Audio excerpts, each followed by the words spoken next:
Assalamualaikum warahmatullahi wabarakatuh. Kami dari Teknologi Rekayasa Internet kelas 3C dari kelompok 4. Di sini kami akan mempresentasikan dengan topik yang berjudul privacy untuk memenuhi tugas etika profesi dengan dosen pengampu Bapak IR Imam Asrowardi, Eskom, Mkom, MPD, IPM ASEAN Eng, dan Ibu Agiskaria Supriyatna, SSI, MTI.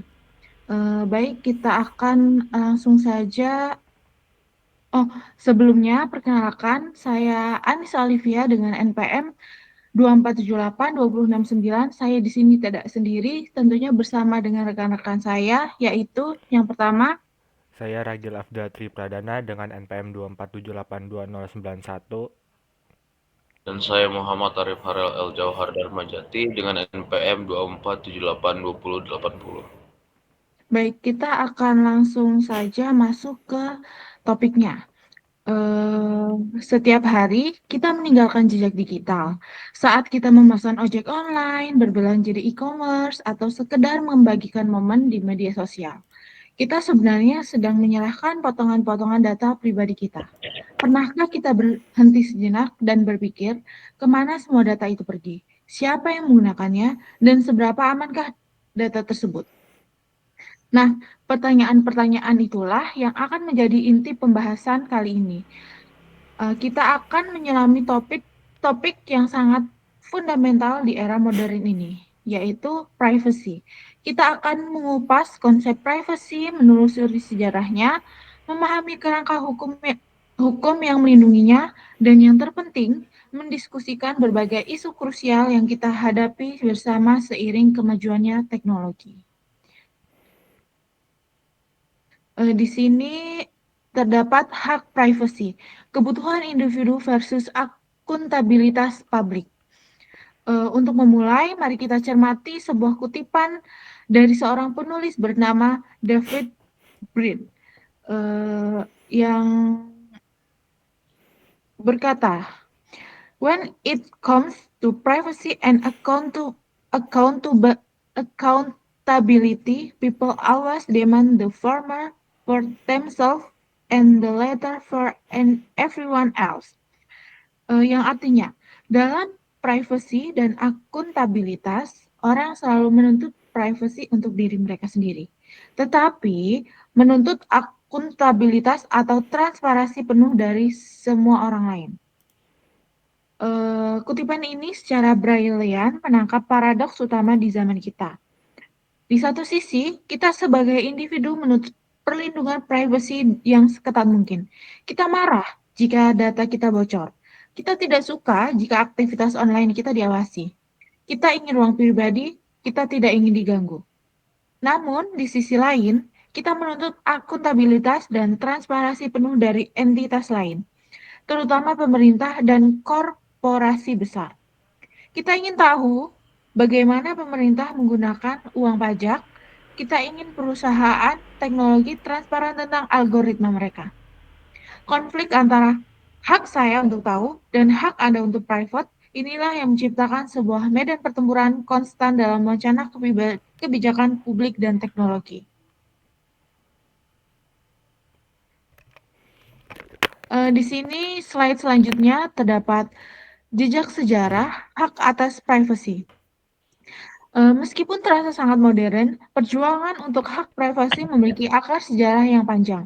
Mari kita lihat beberapa momen penting untuk yang membentuk pemahaman kita tentang privasi saat ini. Di sini yang pertama pada tahun 1890 yaitu The Right to Privacy. Jauh sebelum ada internet, dua pengacara Amerika, Samuel Warren dan Louis Brandeis, menulis sebuah artikel yang mengubah segalanya, berjudul The Right to Privacy. Mereka memperkenalkan konsep revolusioner yang disebut hak untuk dibiarkan sendiri, atau the right to be let alone. Ini adalah respon terhadap teknologi baru saat itu, seperti kamera portable dan media cetak yang sensasional, yang mulai mengganggu kehidupan pribadi orang. Artikel inilah yang menjadi fondasi hukum privasi modern. Selanjutnya kita akan bergerak maju ke tahun 1948. Setelah kengerian Perang Dunia Kedua, dunia berkumpul dan merumuskan Deklarasi Universal Hak Asasi Manusia. Di dalam pasal 12, privasi secara resmi diakui sebagai hak asasi manusia yang fundamental dan universal, setara dengan hak untuk hidup dan kebebasan. Di Amerika Serikat, perlindungan ini sudah ada lebih awal dalam amandemen keempat konstitusi mereka. Amandemen ini melindungi warga negara dari penggeledahan dan penyitaan yang tidak beralasan oleh pemerintah, yang dalam perkembangannya ditafsirkan sebagai perlindungan terhadap harapan yang wajar atas privasi.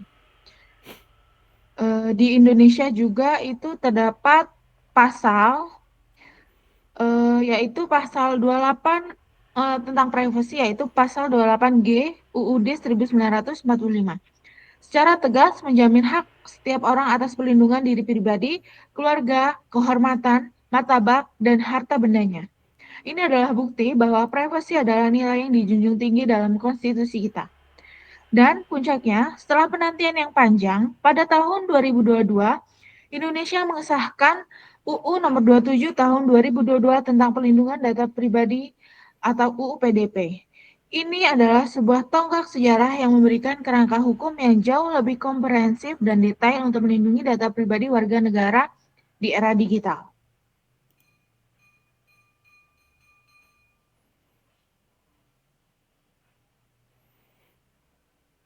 Selanjutnya, untuk mendapatkan perspektif global, mari kita lihat Amerika Serikat, yang pendekatannya sedikit berbeda. Mereka tidak memiliki satu undang-undang privasi umum, melainkan beberapa peraturan yang spesifik untuk sektor tertentu.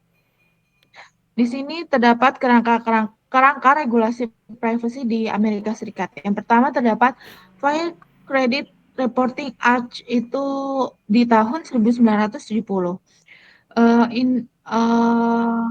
Regulasi ini mengatur pengumpulan dan penggunaan informasi kredit konsumen. Berkat undang-undang ini, Anda berhak memeriksa laporan kredit Anda dan memastikan informasinya akurat.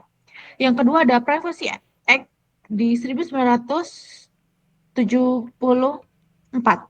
Undang-undang ini membatasi bagaimana lembaga federal pemerintah dapat mengumpulkan, menggunakan, dan mengungkapkan data pribadi warga negara. Ini adalah upaya untuk mencegah pemerintah membuat profil data warganya tanpa pengawasan. Yang selanjutnya adalah HIPAA atau HIPAA pada tahun 1996. Regulasi ini adalah standar emas untuk privasi data kesehatan. HIPAA memastikan bahwa informasi medis Anda bersifat rahasia dan tidak boleh dibagikan tanpa persetujuan eksplisit dari Anda sebagai pasien. Yang keempat ada COPPA atau COPPA pada tahun 1998. Undang-undang ini dirancang khusus untuk melindungi privasi online anak-anak di bawah usia 13 tahun dengan memberikan kontrol kepada orang tua atas informasi pribadi apa yang boleh dikumpulkan dari anak-anak mereka oleh situs web dan layanan online. Yang terakhir adalah HPA pada tahun 1986, yaitu regulasi yang melindungi komunikasi elektronik kita, termasuk email dan pesan digital, dari penyadapan dan pengungkapan yang tidak sah. Baik, segitu saja presentasi dari saya, yang selanjutnya akan dilanjutkan oleh rekan saya. Oke, baik. Selanjutnya di bagian perlindungan data spesifik dan tantangannya. Nah, setelah kita memahami dasar hukum privacy, kita masuk ke bagian tentang perlindungan data spesifik serta tantangan yang dihadapi dalam penerapannya. Nah, data yang spesifik yang dimaksud ini seperti dalam kehidupan sehari-hari kita. Nah, di sini ada 4 jenis, yaitu data keuangan, lalu informasi kesehatan, data anak, dan surveillance elektronik. Nah, pertama yaitu data keuangan. Nah, data ini mencangkup informasi seperti nomor rekening, transaksi perbankan, hingga riwayat kredit seseorang. Nah, jika bocor, data keuangan ini bisa disalahgunakan untuk pencurian identitas, penipuan, atau kejahatan cyber lainnya. Tantangan utamanya adalah menjaga keamanan sistem perbankan dari serangan hacker dan memastikan lembaga keuangan tidak menjual atau membagikan data nasabah tanpa izin. Lalu yang kedua mengenai informasi kesehatan, data medis seseorang sangat pribadi dan kebocoran informasi seperti riwayat penyakit atau hasil tes kesehatan dapat menyebabkan stigma sosial, bahkan diskriminasi. Di beberapa negara seperti Amerika, hal ini diatur melalui regulasi HIPAA atau HIPAA yang dimana mereka ini mewajibkan rumah sakit dan dokter ini menjaga kerahasiaan data pasiennya. Tapi tantangannya di era digitalisasi rumah sakit, data kesehatan kini disimpan dalam sistem elektronik yang berarti juga lebih rentan diretas jika tidak dilindungi dengan baik. Lalu yang ketiga ini ada data anak. Nah, anak-anak ini kan kelompok paling rentan karena mereka belum memahami resiko di dunia digital. Banyak situs web atau aplikasi mengumpulkan data anak untuk kepentingan iklan atau algoritma tanpa seizin orang tua. Nah, oleh karena itu, di Amerika Serikat dibuat Undang-Undang COPPA atau kepanjangannya itu Children Online Privacy Protection Act untuk melarang praktik tersebut. Tantangan globalnya adalah sulit mengontrol konten dan aplikasi lintas negara yang menargetkan anak di bawah umur. Lalu yang terakhir yaitu mengenai data surveillance elektronik. Nah, ini mencangkup pemantauan aktivitas digital seperti CCTV, pelacakan lokasi atau GPS, atau bahkan penggunaan teknologi biometrik seperti pengenalan wajah. Nah, surveillance sering dilakukan atas nama keamanan publik, tapi tanpa batasan hukum yang jelas. Praktik ini bisa melanggar hak kebebasan pribadi dan menciptakan rasa tidak nyaman di masyarakat. Jadi, meskipun perlindungan data pribadi sudah mulai diterapkan, tantangan terbesarnya justru datang dari kemajuan teknologi itu sendiri dan lemahnya kesadaran pengguna terhadap pentingnya keamanan data. Selanjutnya di slide ke-6 ini mengenai FIP ya, yaitu Fair Information Practice, yaitu pilar etika perlindungan data. Nah, untuk menghadapi tantangan yang sudah saya sebutkan tadi, dunia internasional memperkenalkan konsep FIP, yaitu Fair Information Practice, yang dimana FIP ini adalah seperangkat prinsip etika yang menjadi pedoman dalam pengolahan data pribadi dengan cara yang aman, transparan, dan juga bertanggung jawab. Nah, di sini ada beberapa prinsip utama dalam FIP, yaitu yang pertama collection limitation,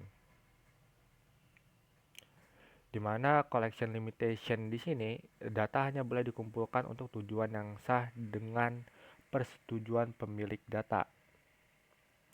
Nah, sehingga nanti individu itu berhak mengetahui data apa yang dikumpulkan, alasannya, dan bagaimana data tersebut akan digunakan, sehingga individu itu waspada ya.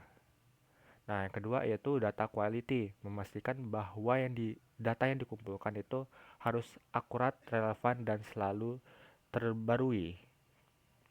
Sehingga individu itu memiliki hak untuk memberikan atau menolak persetujuan atas pengumpulan dan penggunaan datanya. Lalu yang ketiga di sini akses atau partisipan, yang dimana di sini individu itu berhak mengakses data pribadinya, memeriksa keakuratannya dan mengoreksi kesalahannya. Nah, ini sama dengan prinsip yang kedua tadi, yang dimana di sini tujuan pengumpulan datanya harus dijelaskan sejak awal agar tidak disalahgunakan. Lalu yang keempat di sini ada integritas atau pengamanan ya. Jadi pengendali data wajib memastikan akurasi, kelengkapan dan keamanan data dari akses tidak sah atau kerusakan. Nah, prinsip ini menekankan pentingnya transparansi dalam kebijakan data agar pengguna tahu bagaimana datanya itu digunakan.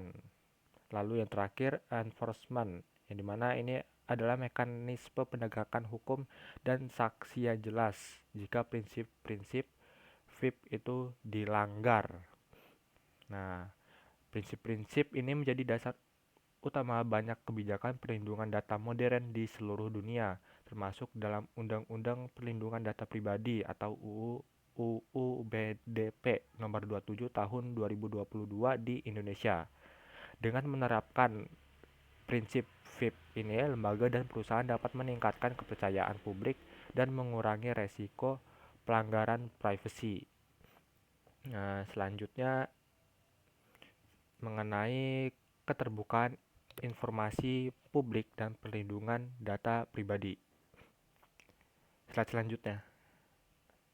Nah, di bagian ini kita akan membahas bagaimana negara menyeimbangkan dua hal yang sama-sama penting, yaitu hak publik untuk mendapatkan informasi dan hak individu untuk melindungi data pribadinya. Di Amerika sendiri itu terdapat FOIA ya, of Information Act, serta Sunshine Act, yang mana ini menjamin hak publik untuk mengakses informasi milik pemerintah melalui undang-undang ini. Warga negara dapat meminta dokumen atau data publik guna memastikan transparansi dan akuntabilitas lembaga pemerintahan. Namun dalam penerapan FOIA ini, akses ini tidak bisa dilakukan secara bebas. Ada batasan yang harus dihormati, terutama jika informasi diminta mengandung data pribadi suatu individu.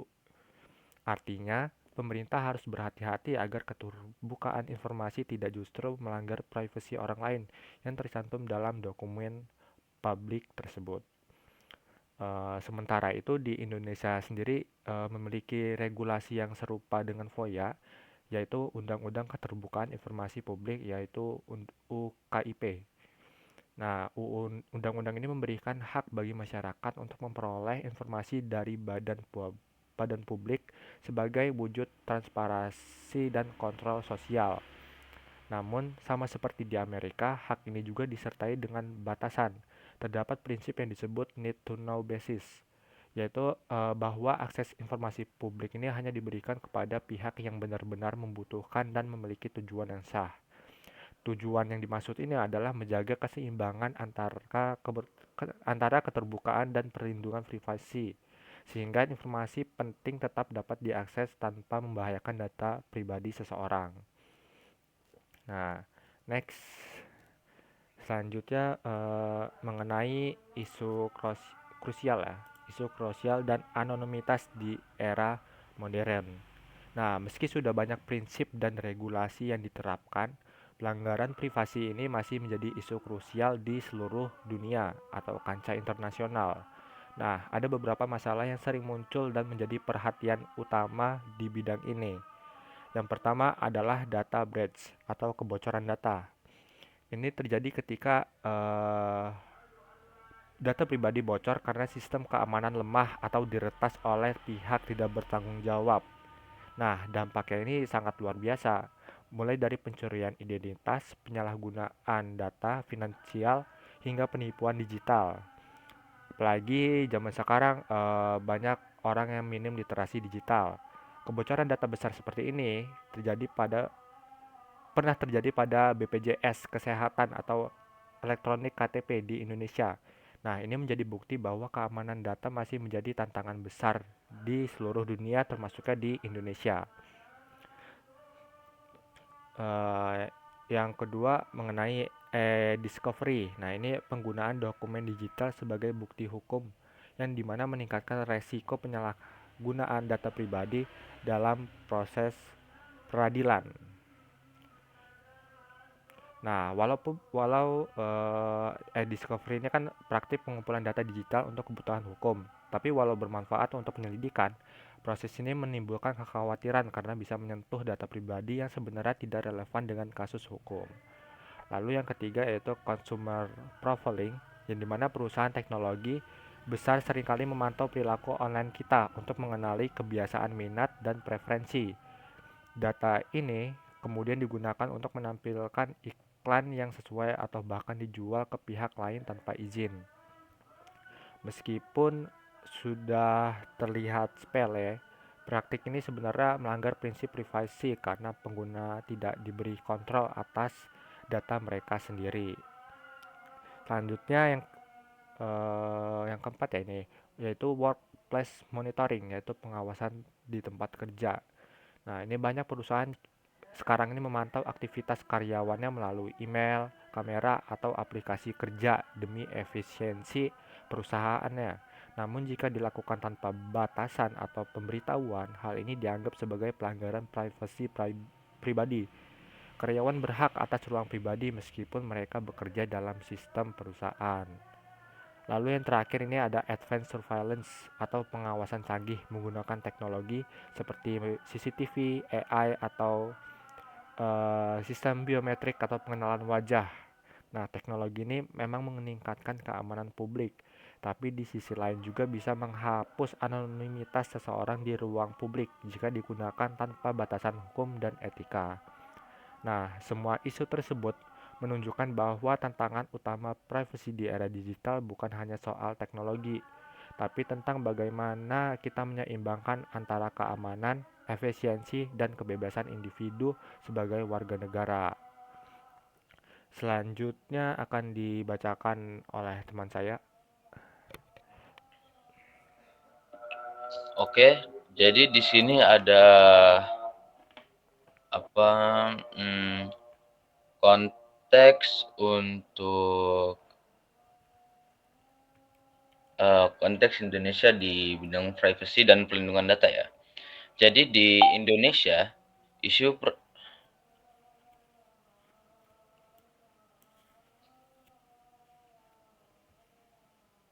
cek. Jadi di Indonesia sendiri isu privasi itu semakin menonjol akibat ada berbagai kasus kebocoran data ya dan penyadapan. Contohnya yang itu ada paling dikenal itu adalah konfliknya penyadapan KTP versus Polri yang menimbulkan perdebatan mengenai batas kewenangan aparat serta perlindungan hak individu. Selain itu, kebocoran data BPJS, kesehatan dan IKTP dan paspor menunjukkan lemahnya sistem keamanan cyber di nasional ya.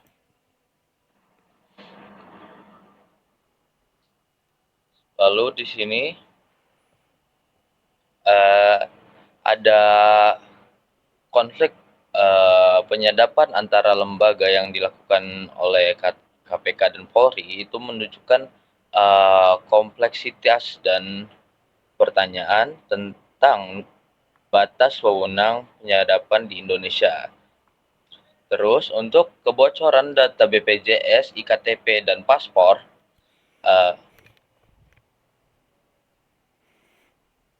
jutaan data warga bocor di forum online berpotensi disalahgunakan untuk penipuan seperti pinjol hingga pencurian identitas. Lalu untuk bagian isu etis, kurangnya perlindungan dan tanggung jawab untuk institusi oleh pemerintah itu akan menjadi hal yang fatal bagi warga Indonesia yang dimana datanya tersebar secara luas tanpa adanya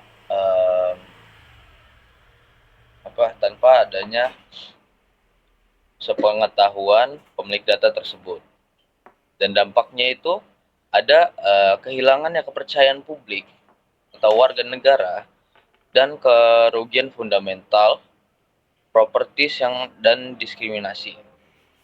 Akan membuat para warga Indonesia akan mulai mempertanyakan apakah negara sudah cukup kuat untuk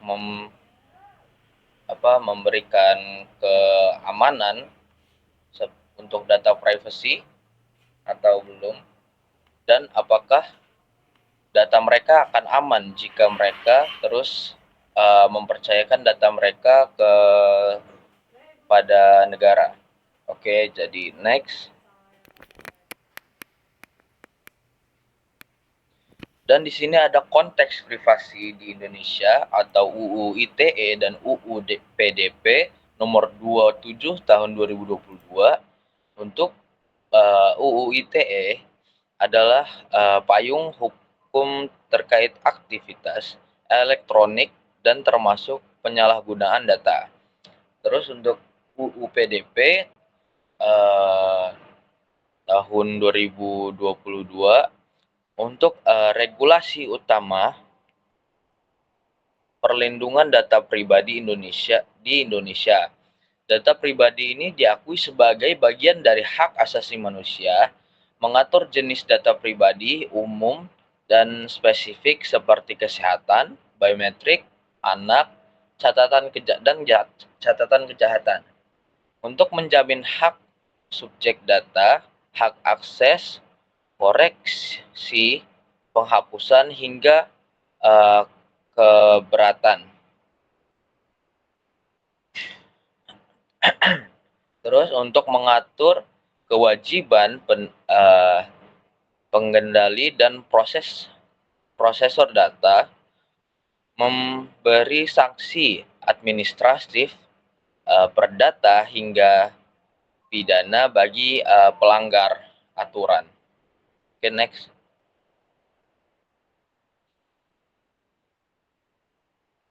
Dan di sini ada ringkasan dan istilah kunci ya. Di sini ada privasi itu adalah hak dasar manusia yang wajib dilindungi di era digital. Yang pertama, yang kedua ada fair information practice atau FIP menjadi pedoman global dalam pengelolaan data pribadi. Di Indonesia sendiri ada UU PDP nomor 27 tahun 2022 itu menjadi dasar hukum perlindungan data pribadi. Di sini kita ada privasinya itu adalah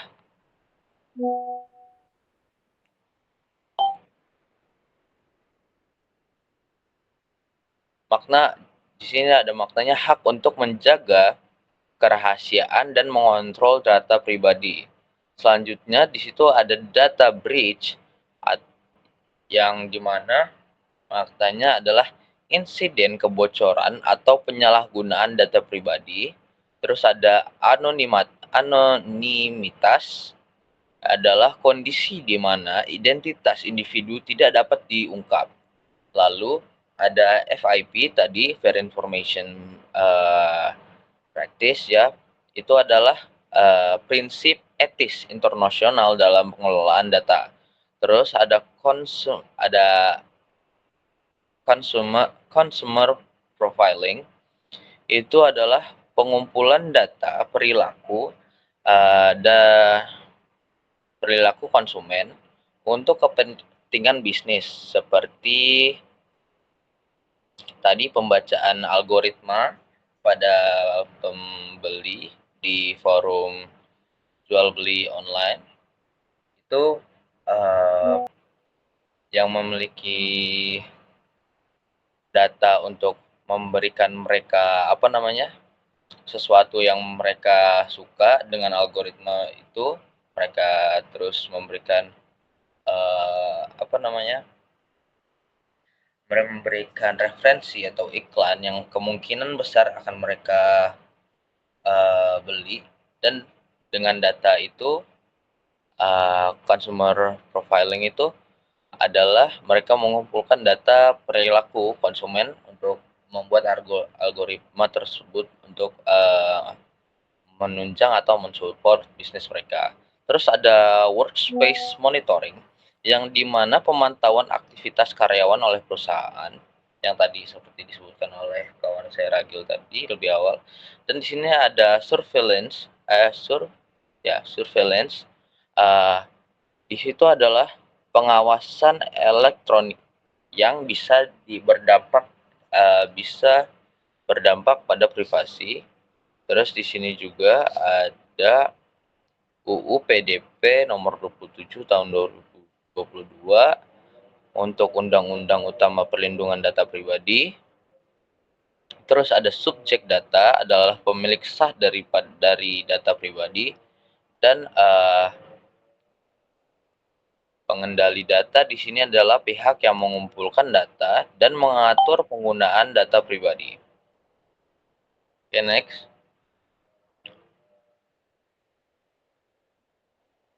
Nah, ini oke, kita akan masuk ke slide diskusi ya untuk masa depan privasi di Indonesia. Jadi,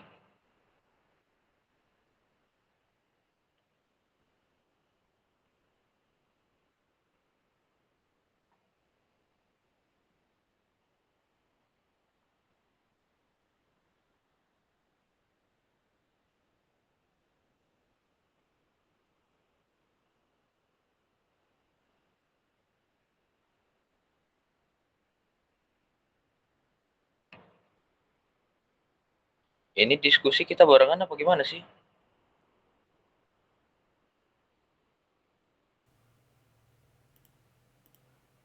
Lanjut, lanjut.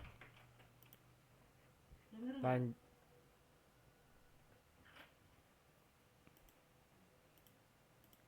lanjut.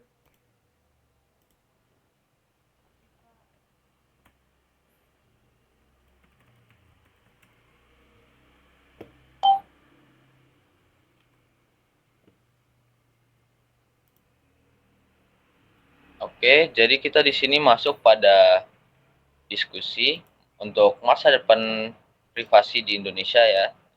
Jadi keamanan nasional versus privasi individu.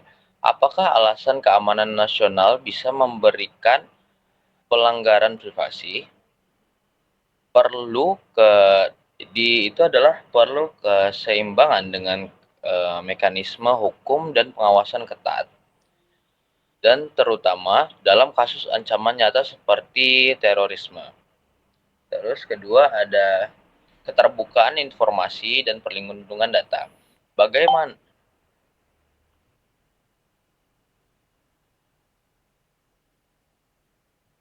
bagaimana menyeimbangkan transparansi publik dengan kebutuhan untuk melindungi data pribadi, prinsip need to know basis atau esensial untuk melindungi informasi sensitif seperti NIK atau alamat. Terus, apakah UU PDP sudah memadai?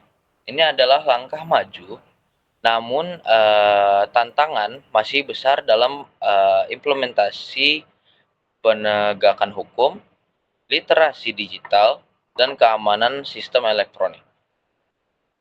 Okay, next.